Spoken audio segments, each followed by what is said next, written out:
জয় গুরু। সত্য নামে মুমূর্ষুর জীবন লাভ। 1327 সালে কুষ্টিয়ার শ্রীযুক্ত অমৃতলাল লাহিড়ী নামক একজন বিশিষ্ট ভদ্রলোক নিউমোনিয়া রোগে মুমূর্ষু হইয়া পড়েন। শ্রীযুক্ত গোকুলবাবু প্রভৃতি বড় বড় ডাক্তারগণ রোগীর জীবনের কোনো আশা নাই বলিয়া শেষ জবাব দিলেন।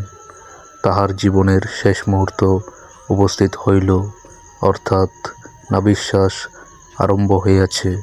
এমন সময় শ্রী শ্রী ঠাকুরের কয়েকজন ভক্ত যাইয়া তাহার বুকের উপর শ্রী শ্রী ঠাকুরের একখানা ফটো মূর্তি স্থাপন করিলেন এবং তাহাকে এক বিন্দু চরণামৃত পান করাইয়া দিলেন।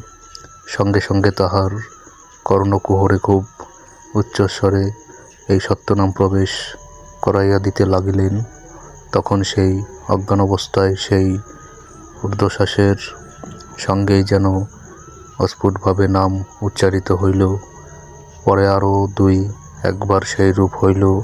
তাহার পর আরও একটু স্পষ্টভাবে যেন সেই শ্বাসের সহিত নাম উচ্চারিত হইল। তাহার পরে আরও স্পষ্টতরভাবে নাম উচ্চারিত হইল। এদিকে ভক্তগণ খুব উচ্চ শব্দ করত, তাহাকে নাম শ্রবণ করাইতে থাকিলেন। তখন তাহার শ্বাস যেন ক্রমে ক্রমে একটু একটু করিয়া কম হইতে লাগিল।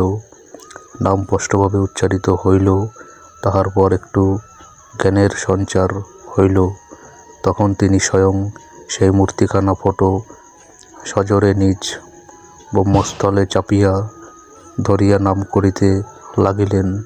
কখনো কখন তাহার নাম ভুল হইয়া যাইতে লাগিল, তখন ভক্তেরা তাহাকে ধাক্কা দিয়া নাম করাইতে লাগিলেন।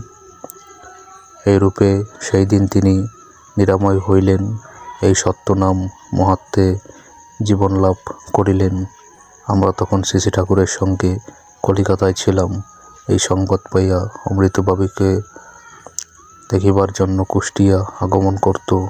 তাহার বাড়ি যাইয়া দেখিলাম তিনি শয্যাগত, অতি দুর্বল। তিনি কিনসরে এই ঘটনা আমাকে বলিলেন। পরে এই ঘটনার প্রত্যক্ষদর্শীগণ এবং ডাক্তার গোকুলবাবু আমাকে সমস্ত বলিলেন। পূর্বে অমৃতবাবু শ্রী শ্রী ঠাকুরের ভক্ত ছিলেন না বা এই সত্যনাম গ্রহণ করিয়াছিলেন না। জয় গুরু।